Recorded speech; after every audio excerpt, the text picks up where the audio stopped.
So unfortunately, we had a technical glitch, which is really just proof that we're here live. So I would like to introduce you again to Wendy, who is Wendy Plasencia, who's joining me today for our Coffee and Croissants, where I get to talk to marketers in the field. So welcome again, Wendy, and you're part of the organization of the Boys and Girls Club in Silicon Valley.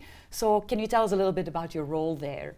Sure. So I do I'm marketing manager for Boys and Girls Club Silicon Valley. My role is to do all the digital marketing, campaigns, websites, anything that has to do with information that goes out into the community and things like that. Very cool. So, and how did you kind of get into this role? Like, what has your career journey until now kind of looked like? I started working in youth development programs when I was 18 years old, and I absolutely fell in love with working with youth development programs, but I also really loved doing marketing and public relations. And so I was going to school at that same time, and I needed an internship, and fortunately for me, our organization was hiring interns in our public relations and marketing department in our resource development, and I started to do our marketing with them throughout my internship, and I was there for a year, and I really fell in love with it, and I fell in love with being able to really tell the story of our organization from a marketing standpoint, and so I ended up switching over from the youth development perspective over to the marketing standpoint. Very cool. And how long have you been in this role now? I've been in this specific role for 3 years. Wow, very cool. So yeah, so we just watched this video that kind of explains a little bit more about the organization, but I think it also kind of highlights some of the differences between kind of marketing a product versus marketing a cause. And maybe you can tell us a little bit more about that. Sure. So marketing a cause, when you're really marketing a cause, you really have to tell the story of what cause you're going after. With us, it's really kind of showing and highlighting the youth that have gone through our programs. They are in lower income areas. They might be struggling with things that are a lot harder in their lives. But because we have the Boys and Girls Clubs in our area, they're able to have resources that they may not be able to have at their schools or be able to afford in their communities. And so what we really wanted is to be able to showcase the impact that these programs that our organization has on these youth, that they're able to go through life and use the same skills and those same tools and now apply them to, perfect example is Armando, is now in college at Stanford. His first time using a computer was in our clubhouse because he couldn't afford or wasn't able to have those products at home. And now he's at Stanford studying computer science and engineering. And so it's just, or in economics. And so it's one of those where when you're showcasing and when you're using marketing, cause marketing, you're really showcasing, the story that's behind what your cause is, and it really comes from a passionate part. Versus when you're doing the marketing of a product, you're really looking at like sell me this product. Why should I have this product? I love using, the cell phone. Why is this cell phone better than that cell phone? And so it's a different standpoint. And so it's a matter of finding where it is that you want to fall in when you do marketing and what you can really stand behind and be passionate about. I can imagine. It's probably also kind of getting people, some kind of inspire them to ultimately donate, I'm imagining, because that's your ultimate objective from the marketing's point of view. Yes. Very cool. So, and would you say in the marketing that you do, is there a lot of digital marketing that comes into play as well? Are there particular channels that you feel work really well for you in the digital space? Or? Definitely. I think one thing that our organization specifically is going through is really trying to figure out how we can utilize digital marketing more. So we kind of actually just went through our back to school campaign and we really tried to do the analytics behind what is the benefit in the sense of still using mail out back to school campaigns versus just going straight digital marketing. And so one thing that we learned going through this is that we would prefer to just go digital marketing moving forward. The result in the return rate would be higher through digital marketing than it would be through a print campaign. And so that's a lot of things that you'll kind of see through nonprofits across the board are really trying to find that medium. And so it's a matter of transitioning from a print and a mail out campaign to a strictly digital marketing campaign. Yeah. And when you think about digital marketing for you, like what are the different types of channels you've used? Is it kind of social primarily? Is it a little bit? We use a lot. We definitely use a lot. We do email is definitely one of our primaries. We also use our social media, and then we use our website, of course. and one of the reasons why we use a broad range of all of them is because our community that our donor database, when you're looking at it, is a wide range also. We definitely are aiming towards the millennials using the social media platform in that case, but a lot of our older donors that have been contributors to the organization for over many years, theirs would be probably more a mail or an email type thing. Yeah. And so we're looking at it from that standpoint and moving in into that direction of being able to segment out which outlets are the ones that you want to use for your demographic. For the different targets, yeah, because in our course, we teach our students about kind of the different target populations, the different personas they can go after. And indeed, these personas interact differently with digital media, so you want to adjust a little bit to that. So when you think about kind of your business objective and how you translate that to the marketing objective, and then from there get into a campaign, can you walk us a little bit through the flow of how that goes into your organization? Sure. So right now we're going through our Giving Tuesday campaign. Giving Tuesday is aimed directly to donating the day after Cyber Monday. So you've just gone through Black Friday, you've just gone through Cyber Monday, and we've just been inundated with constant shopping. And so so now there's this Giving Tuesday campaign that is all about giving for the holiday season. So we've just spent these couple days spending a lot of money on Christmas gifts and all this other stuff, but what about giving? So our Giving Tuesday campaign starts off through the Giving Tuesday organization, and so a lot of our campaigns are actually correlated with other corporations, and so we're able to combine them. And so when we go ahead and do that, we're going through like an entire toolkit setup. And so in that toolkit, there's the social media posts that are already done. You have a lot of the logos that are already incorporated into things that you just kind of have to like mold to your cause. And so the greatest thing about all of that is that while it's already done for you, it's still the work behind finding the story, the compelling story that you're going to use for that holiday season. From the business standpoint, it's a matter of also looking at what is your target? What are you trying to gain from it in that sense? And so there's a lot of different avenues that go into that campaign, but it's definitely a lot of prep on the front end. So our Giving Tuesday campaign will launch on the Tuesday. So we're only accepting, I don't want to say only accepting donations, but the goal is that people are going to their computers to donate on Giving Tuesday the same way they're going to their computers to shop on Cyber Monday. And so you're kind of prepping this whole entire campaign over these next couple weeks to get it aimed for that Giving Tuesday date. For that particular date. Yes. And that's something that you repeat every year. Every year, yes. Yeah. We do that and every that year. also means that you have to find a story to tell every year. Yes. Yeah. And how do you go about kind of finding that inspiring story? So the nice thing about our organization is that we're all very involved within our clubhouses. So like I said, our organization is kind of like, it's like a franchise.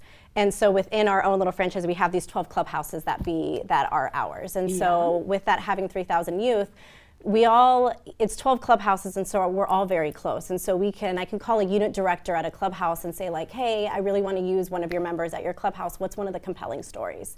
So there's always somebody that knows a story of a youth that we're able to use and be able to tell the story of the organization through that. Yeah. Very cool, very cool. And I think we have an example of this campaign that we can show our students. The Giving Tuesday campaign. Maybe we should take a look at that. Yeah.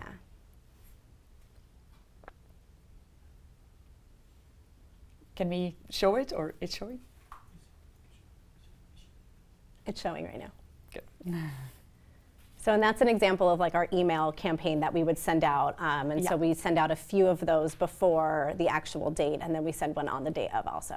Very good. Yeah, that's one of the other things that we talk about in the class is that, yes, it's actually a whole, you kind of want to get that customer through that journey and leading them to ultimately take action, but it takes a few steps typically. Yes, it's like setting an alarm on your phone. Like you usually have to set multiple alarms to like get up at the end of that morning, but then you're doing the same thing with the campaign. Like you kind of just want to set those little alarms throughout, and so this way when the Giving Tuesday day comes up, they're ready to go. Thing. Very cool. So now I bet that when you go through kind of as a marketer, you run many campaigns, and not every campaign is always successful. So I'm sure that you've also faced some challenges at times, right? There must be things that maybe don't go as well, and you look back on it like, yes. Are there some of those examples? Definitely. When I was interning with the organization, I had this great idea of doing a 25 by 25 campaign, and I wanted to raise $25,000 over 25 days. But I wanted there to be 25 reasons why you should donate. And while it was an all-around really great campaign idea, the prep to it was just, we decided to do it very last minute. And so we had kind of a mixture of like, there was this pressure of, we have these 25 days, we have these 25 reasons, we need to get these $25,000. And it was really hard to do this last minute when there was so much prep time that needed to be done beforehand. And so it was kind of on November 1st, we were like, we want to raise $25,000 in 25 days without giving our donors a heads up of like, this is what we're anticipating for and this is what you should be ready for. So I think looking back at it, if I were to do it again, it would definitely be a preparing for it beforehand and making sure that the goals behind it and the strategies behind it are all aligned, because it was kind of that running with the dream and with this idea and like not having any real strategy behind it. And so I definitely would say when, coming up with campaigns or when doing campaigns is making sure that your strategy and your goals all align with the outcome that you want from it. Yeah, and that you prep for it. Right, well. definitely, and you prep for it as well. So how long do you typically prep for a campaign, like the Giving Tuesday campaign? Like when do you get started? Giving Tuesday begins to start to form in July. Oh, wow. And so it's kind of July is like prepping and making sure that everything is set in place, and you kind of want to get started and you're registered and your donation page is up and going, and then you start to really advertise it come like end of September, early October. Yeah. So it takes a lot of on the front end, making sure that everything is just aligned, but then September, October is that time frame where you want to start doing that. And that's really to start to get the message out, get people kind of aware. Right. And then really in November is when the big Tuesday hits, and cool. you'll use that. So, but there are some campaigns, we have like back to school campaigns, beginning of summer campaigns. Some of them, like for example, the Ross campaign, which you can see on there right now too, is like a lot of those happen in the back to school time frame, and so those are usually campaigns where stores will partner with us, and they'll do like a 20% back to Boys and Girls Clubs of Silicon Valley for when you come shopping. I see. So then it's kind of that benefit of like, oh well, this family is going to go school shopping anyway, they might as well go to Ross and then whatever they're spending on. So those are kind of those easier campaigns where you don't have to prep as much in advance, because those are just kind of ones that you can just drop here and there. Just one-off here and there. Wow. So I bet as a nonprofit, typically you manage several priorities, right? And you have kind of different focuses. Now, how do you manage and balance all that, the different priorities that you have as a marketer? So with nonprofit, a lot of the time is you'll see in a lot of nonprofits that there isn't usually somebody who is running their marketing. And that's kind of just when you look at nonprofit, it's hard because the bandwidth in budgets and things like that are a lot smaller. So you usually see some nonprofits have their resource development director is their marketing manager and their special events planner and everything. And so wearing a lot of hats, but then still having to like time manage a lot of it.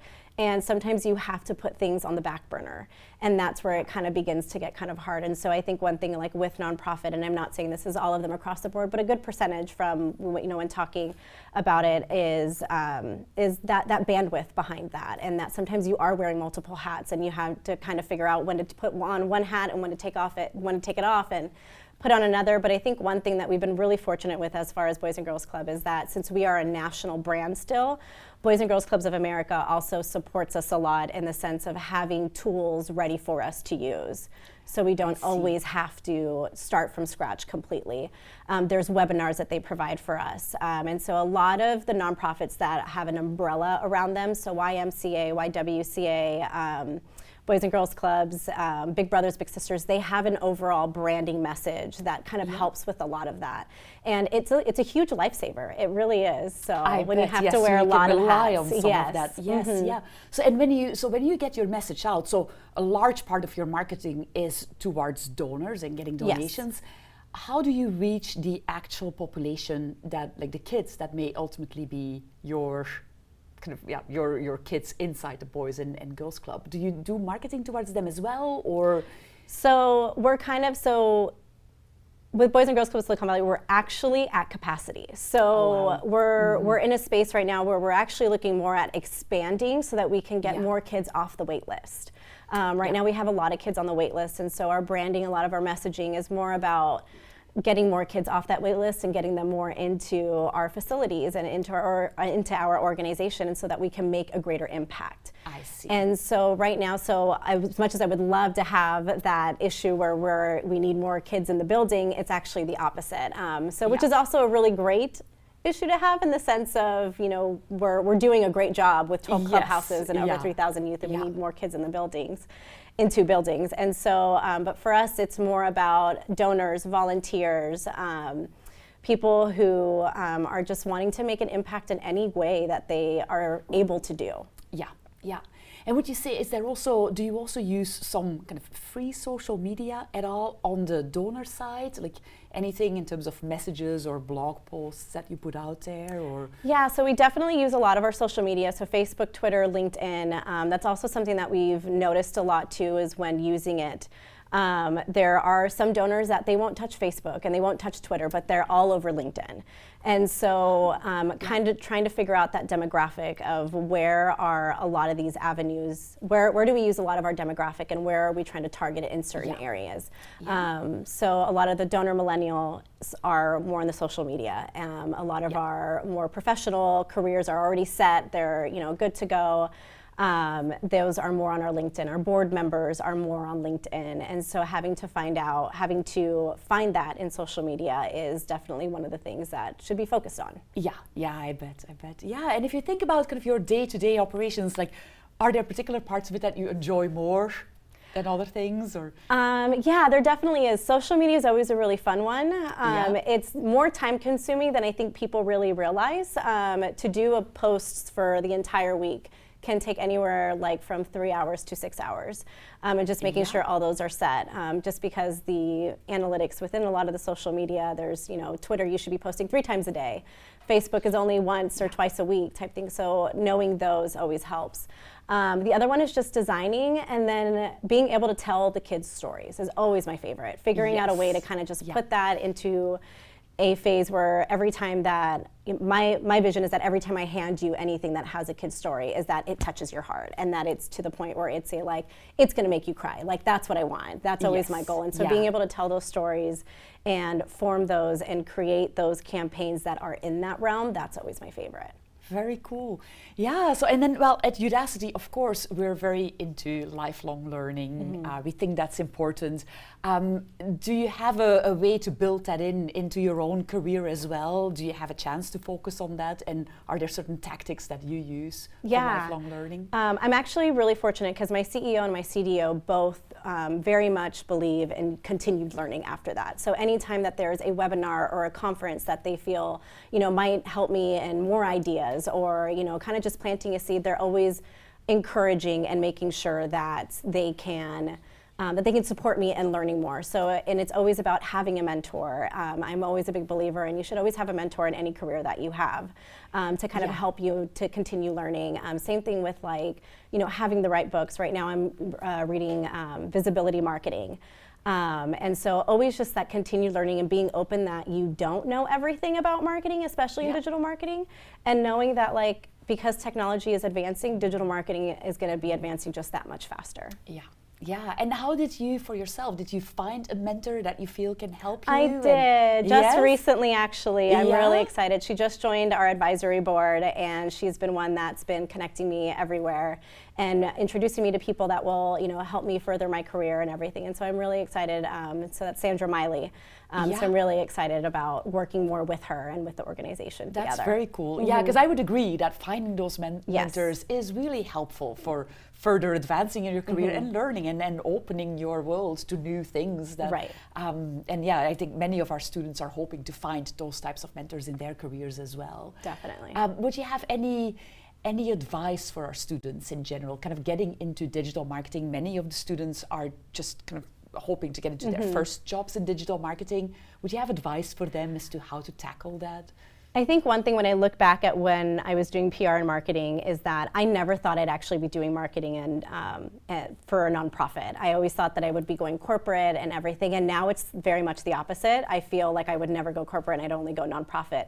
And I really think that's because I found a cause that I love doing marketing for. And so my advice is that you find something that you are absolutely passionate about. It could be a cell phone, it could be a nonprofit, it could be anything, but find something that you can truly stand behind and love doing marketing for that. And that would be my biggest advice in that.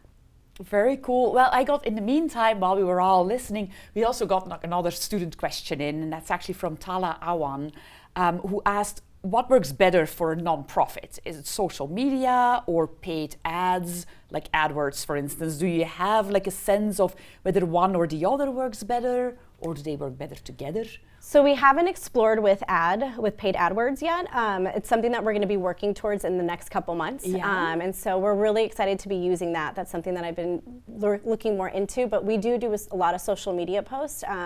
We've done the boost posts also, and so those have been working really well. Yeah. I think we're also in a space where, like, you know, we just came out with our video, we just finished our gala, so we have a lot of really great momentum coming right now. And it's just a matter of staying on top of that. So I can't say which one I would think is better, but social media has worked in our favor. Yeah, I bet. Yeah, and I guess that there's many of the channels that could work together ultimately to help you towards your cause. Very cool. Now, do you have any other kind of parting words for our students, or any other things that you feel like we could have touched on in our interview? We didn't. No, I think that's everything. That's about it. But it sounds like you have a marketing role in something that you're really passionate about, which I would agree. Like, whether you find that in a non-profit or you find that in a product that you like, or as long as you can be passionate about what you market and what you advertise, it really makes for a more pleasant experience telling the stories and kind of finding ways to get that message out. And it sounds like some of the stories that you can find are actually stories that are absolutely worth getting out. And your organization has definitely, I've seen the organization around here and active around here, and I think that the organization has definitely succeeded at making the life of many kids a lot better and giving them a future that they would otherwise not have. Fantastic, thank you. So yeah, but thank you so much for joining us, and thank you for giving this advice to our students. I think they love hearing from marketers in the field, and I'm very glad we got to talk to you. Thank you for having me.